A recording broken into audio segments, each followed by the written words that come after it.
کوئی اپنے گدھے کا تعارف کروا رہا ہو, یہ میرا گدھا ہے, اور یہ کون ہے گدھے, یہ دوسرا گدھا ہے, یہ اس گدھے کا چاچا ہے. کبھی دیکھا آپ نے؟ ابے یہ گدھی جو کھڑی ہوئی ہے یہ ممانی ہے, نہیں اس کی پھپھو ہے, ممانی نہیں ہے. تبھی انگریزوں میں چونکہ نکاح نہیں ہے لہذا انگریزوں میں پھپھو نہیں ہوتی. صحیح ہے نا, ختم. صرف ڈکشنری میں رہ گئے father in law, mother in law, daughter in law, اور کچھ خاندانی لوگ باقی رہ گئے ہیں. میجورٹی کیا ہو گئی؟ ابا ہی ختم. ابا مارکیٹ سے کیا ہو گئے؟ شارٹ. تو گدھے گھوڑوں والی زندگی چاہتے ہو تو گرل فرینڈ بوائے فرینڈ, یہ گدھے گھوڑوں والی. سوٹ ٹائی سے نہیں پتا چلتا کہ یہ انسان مہذب ہے یا نہیں, نکاح سے پتا چلتا ہے. جس کا خاندان ہوتا ہے وہ مہذب ہوتا ہے, بھلے دھوتی بنیان میں گھوم رہا ہو وہ, اور جو سوٹ ٹائی میں گھوم رہا ہو نکاح نہیں کرتا, اللہ کی نظر میں اولئک کالانعام بل هم اضل. اللہ کہتے ہیں گدھے گھوڑوں سے بھی زیادہ بدتر ہیں یہ. تو بھنگیوں والی زندگی گزارنی ہے پیغمبروں والی. ہمارے پیغمبر نے 9 بیویاں رکھی ہیں ایک ٹائم پہ, سلیمان علیہ السلام نے 100 بیویاں رکھی ہیں, موسیٰ کلیم اللہ نے 4 بیویاں رکھی ایک ٹائم پہ, ابراہیم خلیل اللہ نے 2 بیویاں رکھی ایک ٹائم پہ, یعقوب علیہ السلام اللہ کے پیغمبر غم میں بھی تیسری شادی کی یعقوب علیہ السلام نے جب یوسف علیہ السلام ان سے بچھڑ گئے, اور یوسف علیہ السلام دوسری بیوی کی اولاد تھے. پیغمبروں کا کام بیویاں رکھنا, گدھے گھوڑوں کا کام گرل فرینڈ رکھنا. سمجھتے نہیں ہو میرا خیال ہے بات کو؟ تو پروموٹ نکاح کو کرنا ہے, زنا کو نہیں کرنا, انٹرنیٹ پہ فوج فلمیں نہیں دیکھنی. اگر کوئی گناہ کر لے گڑ گڑا کے اللہ سے توبہ کرنا ہے. اور جس کو گناہ کی لت پڑ چکی ہے, بہت سے لوگ کہتے ہیں مجھے عادت پڑ گئی زنا کی, مجھے عادت پڑ گئی لڑکوں سے بدفعلی کی, مجھے عادت پڑ گئی فحش فلمیں دیکھنے کی, مجھے عادت پڑ گئی برہنہ عورتوں کے ناچ دیکھنے کی اور ہینڈ پریکٹس کی. جس کو عادت پڑ گئی ہے تو کیا کرنا ہے, جیسے کام کرتے کرتے عادت پڑ جاتی ہے تو چھوڑتے چھوڑتے عادت چھوٹ جاتی ہے. اس کا طریقہ کیا کرنا ہے؟ سب سے پہلے جس کی عادت پڑ جائے نا وہ جلدی نہیں چھوٹتا, گناہ بار بار ہوتا ہے. سب سے پہلے جب گناہ ہو جائے اللہ کے سامنے توبہ بھی کرنی ہے اور اپنے آپ کو سزا بھی دینی ہے. روزہ رکھ کے سزا دو یا صدقہ کر کے سزا دو اپنے آپ کو. جب گناہ ہو گیا کچھ صدقہ کرو لازمی, یا روزہ رکھو, یا بولو کہ اتنے رکعت نوافل پڑھوں گا میں. سمجھتے ہو کہ نہیں سمجھتے؟ ایک کام یہ. نمبر 2, کسی بزرگ سے فوراً اصلاحی تعلق قائم کرو. جو لوگ بے حیائی کے گناہوں میں مبتلا ہیں, حضرت فیروز میمن صاحب, حضرت حکیم اختر صاحب رحمہ اللہ کے خلیفہ, بہت نوجوانوں کے تجربے ہیں جو ان سے بیعت ہوا اس سے وہ فحش کام چھوٹ گئے. حضرت فیروز میمن صاحب ہیں, ان سے اصلاحی تعلق قائم کرو. اور حضرت حکیم اختر صاحب کے, حضرت مفتی رشید احمد صاحب کے خلفاء ہیں بہت سارے, جس سے آپ کو فائدہ ہو اس سے اصلاحی تعلق قائم کرو. کرو گے کہ نہیں کرو گے؟ جاؤ کسی بزرگ کی صحبت میں بیٹھو, حضرت مجھ سے یہ گناہ نہیں چھوٹ رہا, میں چھوڑنا چاہتا ہوں, میرے دل سے دنیا کی محبت کا گند نکالیں اور اللہ کی محبت اس میں ڈالیں, نکلے گا گند انشاءاللہ. دوسرا کام, تبلیغ میں نکل جاؤ 4 مہینے کے لیے. جس ماحول میں انسان گندا ہوتا ہے تو اچھا بننے کے لیے اس ماحول سے, بھنگی گٹر میں گیا ہوا ہے, اندر ڈبکیاں لگا رہا ہے, کہہ رہے پتہ نہیں یار میں صاف ہی نہیں ہو رہا, لوگ ایسے نہائے نتھرے نتھرے. ہم کیا کہیں گے, اس گٹر سے نکل تو صحیح. کیا خیال ہے بھائی؟ یہی تو بولیں گے نا, ابے تو اس گٹر سے نکل پھر ہم تجھے سروس اسٹیشن لے کے جائیں گے.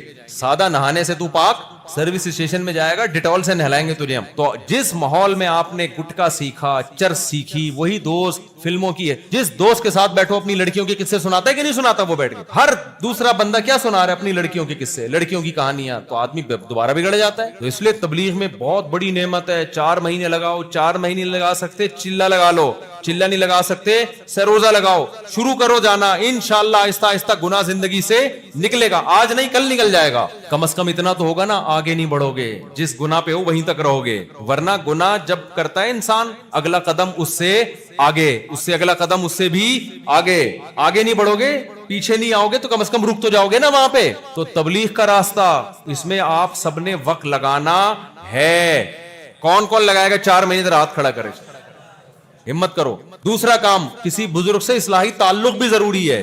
تعلق نہیں ہوگا پھر بگڑتا ہے. سمجھتے نہیں ہو میرا خیال ہے؟ جب پڑھتے نہیں ہو رات کو تو سمجھو گے کیسے بات کو. بس میں ختم کر رہا ہوں بیان ابھی. 2 کام ہو گئے. تیسرا کام, اپنے آپ کو گناہ کرتے ہی کیا کرنا ہے؟ توبہ بھی کرنی ہے اور سزا بھی دینی. اور جتنے نمبر ہیں اڑا دو موبائل سے. اس سے ہوگا کیا؟ اس سے ایک دن ہم پہ موت آئے گی جیسے مائیکل جیکسن کے پاس جتنی لڑکیاں تھیں نا, آپ خواب میں بھی نہیں سوچ سکتے. جب مرا ہوگا تو فون آتا ہے قبر میں اس کے پاس کہ تم بہت دن ہو گئے آئے ہی نہیں. آتا ہے. جب آپ بوڑھے ہو جاؤ گے, جو بزرگ حضرات ہیں ان سے پیشگی معذرت. بزرگ کی جو یہاں سفید ریش بیٹھے ہوئے ہیں, اسلام میں سفید ریش کی بڑے فضائل ہے جو بوڑھے ہو جاتے ہیں. حدیث میں آتا ہے تمہیں ان بوڑھوں کی وجہ سے رزق ملتا ہے. تو کسی بزرگ کی توہین مقصد نہیں ہے, لیکن اگر آپ نے, اور یہ جو بوڑھے مسجد میں آ رہے ہیں نا, یہ وہی ہیں جو جوانی میں آئے ہیں. انہوں نے کوئی نیکیاں کی ہیں جو آج اللہ ان کو مسجد میں آنے دے رہا ہے, ورنہ میں آپ کو یقین سے بتاؤں جو جوانی میں مسجد نہیں گیا وہ بڑھاپے میں کبھی بھی نہیں آتا. مسجد کے پڑوس میں اس کا گھر ہوگا, اس کو جمعے کی نماز کی توفیق نہیں ملے گی. ایسے بوڑھے میں نے دیکھے ہیں, وہ کہتے ہیں ہم جب مسجد میں آتے ہیں ہمیں ڈپریشن شروع ہو جاتی ہے. یہ وہ لوگ ہیں جو جوانی میں نہیں آئے. تو آج جو بوڑھے آپ کو مسجد میں نظر آ رہے ہیں, انہوں نے جوانی میں کوئی نیکی کے کام کیے ہوئے ہیں. اس لیے جو بوڑھا مسجد میں آیا کرو نا, اس کو بہت زیادہ عزت دیا. مجھے بہت افسوس ہوتا ہے جب کوئی نوجوان کسی بوڑھے سے بدتمیزی کر رہا ہوتا ہے. بوڑھا کتنی مرضی بد اخلاقی کرے, آپ نے اس کی داڑھی اور اس کے بڑھاپے کا بولو خیال کرنا ہے. کوئی بات نہیں, الٹا سیدھا کہنے دو اس کو, اس کی عمر دیکھو. نبی نے فرمایا ان من اجلال اللہ اکرام الشیب المسلم, بوڑھے کا احترام اللہ کا احترام ہے. اصل میں جو اللہ کی عزت جس کے دل میں ہوگی, اس کے دل میں بوڑھے کی بھی عزت ہوگی. آج بوڑھوں سے ایسے بدتمیزی سے بات کر رہے ہوتے ہیں. تو یہ جو بوڑھے آ رہے ہیں نا, کوئی کام کیا ہوتا ہے. لیکن میں آپ کو بتا رہا ہوں کہ آپ اگر ابھی لڑکیوں سے تعلق نہیں چھوڑو گے نا, حسینوں کے نمبر ڈیلیٹ نہیں کرو گے, تو بڑھاپے میں حسینوں کے نہیں حکیموں کے نمبر ہوں گے آپ. آج کون سے کھانسی رک نہیں رہی ہے, کون سے حکیم صاحب سے رابطہ کرو. میں پھر کس سے سناتا ہوں نا, ایک 80 سال کے بوڑھے تھے, وہ گئے اور کہنے لگے کہ بھائی شام کو میرا کسی خاتون سے نکاح ہے, کیا کیا چاہیے اس کے لیے. انہوں نے کہا آپ کا زندگی چاہیے بس ہمیں, آپ اور تقوی والی زندگی اختیار کرو گے. میرے شیخ حضرت مفتی رشید احمد صاحب رحمہ اللہ کے والد صاحب 90 سال میں شادی کی انہوں نے, پتہ نہیں دوسری یا تیسری, کیونکہ زندگی کیسے گزری تھی بولو, تقوی والی. میں پہلے 80 سال بتاتا تھا, آج ہمارے استاذ نے بتایا 80 نہیں 90 سال, اور 90 سال میں ان کے بیٹا پیدا ہوا. یہ کس کی برکتیں ہیں؟ یہ گٹکے کی برکتیں ہیں, یہ فوش فلموں کی برکتیں ہیں, یہ حسینوں کے نمبروں کی برکتیں ہیں. کیا ہو گیا ایسے چپ, ایسے لگ رہا ہے جیسے بالکل یہ تقوی کی برکتیں ہیں. حالانکہ وہ کوئی ان کے ڈاکٹروں حکیموں سے تعلقات نہیں تھے. تو آپ پرہیزگاری والی زندگی, ہمیشہ سکون والی زندگی, اور گند والی زندگی تھوڑے دنوں میں برباد. زانیوں کے حال تو دیکھو, چہروں پہ کیسی نحوستیں ہوتی ہے زانی, اور پھر آخرت میں اللہ کیا اجر دے گا اگر دنیا میں تقوی اختیار کیا. تو تقوی میں 2 چیزیں بس میں آج بتاؤں گا. نمبر 1, حرام لذتیں چھوڑ دو. اگر کبھی ہو تو کیا کرو, توبہ کرو اور اپنے آپ کو سزا دو. دوسرا کام کیا کرنا ہے, نماز کی پابندی. یہ تقوی میں سب سے پہلی شرط ہے. آج سے عزم کرو تکبیر اولیٰ کے ساتھ جماعت کی نماز کا اہتمام کریں گے. اب عادت چھوٹ گئی, پڑھی نہیں جا رہی, کوئی بات نہیں, جس دن ناغہ ہو اس دن اپنے آپ کو سزا دینی ہے. سمجھ رہے ہو, جس دن ناغہ ہو کیا کرنی ہے.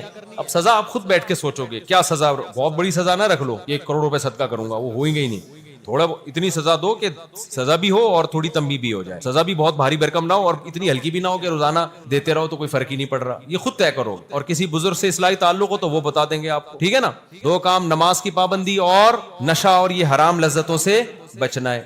تو اللہ کیا فرماتے ہیں, میں تمہیں جنت کے باغات دوں گا جن کے نیچے نہریں بہتی ہیں, اور ساری جنت کی نعمتیں ایک طرف, اللہ آخر میں کہتا ہے وَأَزْوَاجٌ مُطَہَّرَةٌ, اور پاکیزہ بیویاں دوں گا. اتنی بیویاں جنت میں ملیں گی نا, انتہائی خوبصورت, جن کے حسن کو اللہ نے بیان کیا. کیسے اللہ بیان کرتا ہے, مقصورات فی الخیام کأنہن بیض مکنون, جیسے چھپائے ہوئے انڈے ہوتے ہیں نا ایسے سفید, کوئی داغ دھبا نہیں. اور کیا, قاصرات الطرف عین, عینہ بڑی آنکھوں والی, بڑی پلکوں والی, جس کے حسن کو اللہ بیان کر رہا ہو قرآن مجید میں. آپ کی سوچ جہاں ختم ہوتی ہے اس کا حسن وہاں سے شروع ہوتا ہے. یہ ناپاک لوگوں کے لیے نہیں ہے, یہ کن کے لیے ہے, پاک لوگوں کے لیے, جو گند میں منہ نہیں مارتے تھے. ابے سمجھ میں آ رہا ہے کہ نہیں آ رہا ہے؟ تو کتنا افسوس ہوگا کہ ان حرام عورتوں کے پیچھے جوانی لٹا دی, اور آخرت میں جب جنتیوں کو, پیغمبروں کو, شہداء کو, نیک علماء کو, صلحاء کو, برائیوں سے بچنے والوں کو حوریں مل رہی ہوں گی, میں کہتا ہوں اللہ جہنم میں نہ بھی ڈالے, یہ حسرت ہی بہت بڑی جہنم ہوگی. اللہ کہے تو جہنم میں نہیں جائے گا, بس جنت میں بھی نہیں جائے گا. میں کہتا ہوں اس وقت یہ جنت میں نہ جانا ہی جہنم ہوگا, جبکہ اللہ کہہ رہا ہے میں آگ میں ڈالوں گا. تو تھوڑے دن صبر کر لو میرے بھائی, اللہ اس سے بہت اچھا دے دے گا. یہ میں نہیں کہہ رہا, یہ کون کہہ رہا ہے, اللہ کہہ رہا ہے. یہ کون کہہ رہا ہے, اللہ کہہ رہا ہے. تو صبر کر لو, حلال کی طرف جاؤ. حلال پہ پابندی نہیں ہے کہ میں صبر کروں گا میں ایک شادی بھی نہیں کروں گا تاکہ جنت ملے, ایسا نہیں ہے. نکاح کرنا پیغمبروں کی بولو نا سنت ہے, وہ تو کرنا ہی کرنا ہے. جتنا زیادہ کرو اتنا اچھا ہے. حقوق بھی پورے کرو, ایسا نہ آدھا بیان سنو آدھا رہ جاؤ. وہی بات ہے, پہلی شادی ہو چکی ہے دوسری کر لو, تیسری کر لو. لڑکیاں بہت ہیں بھائی, اور پہلی والے کا حق بھی ادا کرو, اس کو ترساؤ نہیں, ایسا نہ ہو کہ اس کو بھول جاؤ. کرو, اللہ نے پیسہ دیا, کسی کی نہیں, ابا کی بھی نہیں سنے اس میں. تو سیدھی سی بات, اجازت اللہ نے دی ہے تو ابا کو حق ہے کہ وہ اجازت چھین لے. جب آپ زنا کرو گے تو ابا بچائے گا قیامت میں آپ کو. ابے کیا ہو گیا, ایک آدمی نے کہا میں اپنی منگیتر کے ساتھ گھومتا ہوں, انجوائے کر رہا ہوں لائف کو, اور زنا بھی معاذ اللہ وہ کر رہا ہوں, اور شادی شادی نہیں کر پا رہا میں, ابا منع کر رہے ہیں. میں نے کہا یہ سارے کام تو ابا سے پوچھ کے کر رہا ہے. جب لڑکیوں سے دوستیاں لگاتے ہو ابا سے پوچھا تھا ابا یہ والی کیسی ہے, لگا لوں دوستی اس سے. اس کے بیلنس ڈلوا رہے ہو, ابا سے پوچھا تھا یہ سارے کام کرتے ہوئے, اس سے ڈیٹے مار رہے ہو. قائد اعظم سے پوچھا تھا, قائد اعظم کے مزار پہ ڈیٹ, قائد اعظم بولیں گے کہ میں نے اس لیے بنایا تھا پاکستان, تو میرے ہی مزار پہ آ کے ڈیٹ مار رہا ہے. کم بخت تجھ سے ایصال ثواب نہیں ہوتا, میرے لیے مغفرت کی دعا نہیں ہوتی, تو ڈیٹ تو نہ مار. میں تو کہتا ہوں قیامت میں فرشتے بعد میں حساب لیں گے, پاکستانیوں سے پہلے قائد اعظم نے حساب لینا ہے. ٹھیک ہے کہ تم نے میرے مزار کو کیا ڈیٹنگ پوائنٹ بنایا ہے. مجھے ایک دفعہ خیال آیا, پرانا قصہ ہے, میں قائد اعظم کے مزار پہ گیا اپنے دوستوں کے ساتھ نا, بہت پرانی بات ہے. میں نے کہا چلو یار چلتے ہیں, وہیں سے گزر رہے تھے, ہم نے کہا تو ہم گئے, ہم نے کہا فاتحہ پڑھ لیں گے, کچھ دعا کر لیں گے. وہاں کیا ہو رہا ہے کہ وہ نا بینچ پہ ایک بندہ بیٹھا ہوا ہے, تو ایک بندہ آ کے ہٹا رہا ہے کہ ہٹو یہاں سے. وہ کہہ رہا ہے کیوں ہٹو, کہہ رہا ہے بھائی یہ جگہ بک ہے. کہہ رہا ہے کس نے بک کی, پتا چلا وہاں جو ڈیٹیں لگ رہی ہیں نا وہاں کے لوگوں کو کرایہ دے کے بینچ بک ہو رہے ہیں پہلے سے. تو وہ بھائی وہ کسی اور کی گرل فرینڈ اور وہ بوائے فرینڈ یہاں بیٹھیں گے, ان کے لیے پہلے سے بک ہو چکی ہے, تو کوئی اور تھڑا دیکھ جا کے بکنگ چل رہی ہے بھائی, یہ پرانی بات ہے. اب تو بھائی یہ دنیا میں انجوائے کر لو. قرآن کہہ رہا ہے تمتعوا, اڑا لو مزے, فإن مصیرکم الی النار, آنا کہاں ہے, آگ, جہنم کی آگ. حدیث میں آتا ہے نبی صلی اللہ علیہ وسلم نے فرمایا میں نے معراج کی رات کچھ ننگے مرد اور عورتوں کو آگ میں جلتا ہوا دیکھا. آگ کے شعلے اٹھتے ہیں, وہ ننگے مرد اور عورت اوپر جاتے ہیں, پھر نیچے آتے ہیں, ننگے مرد اور عورت اکٹھے. میں نے جبریل سے پوچھا کہ یہ کون لوگ ہیں, جبریل نے کہا یہ آپ کی امت کے زنا کرنے والے مرد اور زنا کرنے والی عورتیں. امت کا مطلب مسلمان, وہ مسلمان لڑکے لڑکیاں جو زنا کرتے تھے, اللہ نے برہنہ کر کے, ننگا کر کے زنا کرنے والے لڑکے اور لڑکی دونوں کو ایک ساتھ آگ میں ڈال دیا کہ اب اڑاؤ مزے تم. اللہ نہیں چھوڑے گا میرے بھائی, اللہ کو زنا سے بہت نفرت ہے, تھوڑی نہیں بہت. اتنی نفرت کہ اللہ نے کہا زانی کو چوک پہ کھڑا کر کے 100 کوڑے مارو, اور جو شادی شدہ مرد زنا کرے, قرآن نے کیا کہا, حکومت پر لازم ہے کہ پتھروں سے مار کے ہلاک کرے اس کو. کم سزا ہے یہ. بڑے آرام سے لڑکے زنا کر کے بتا رہے ہوتے ہیں ابے میں نے تو میرے تو اس سے بھی یہ ریلیشن, اس سے بھی. یہ بہت مہنگا پڑ جائے گا قیامت کے دن. توبہ کرو آج, توبہ. اللہ ہم سب کو توفیق عطا فرمائے.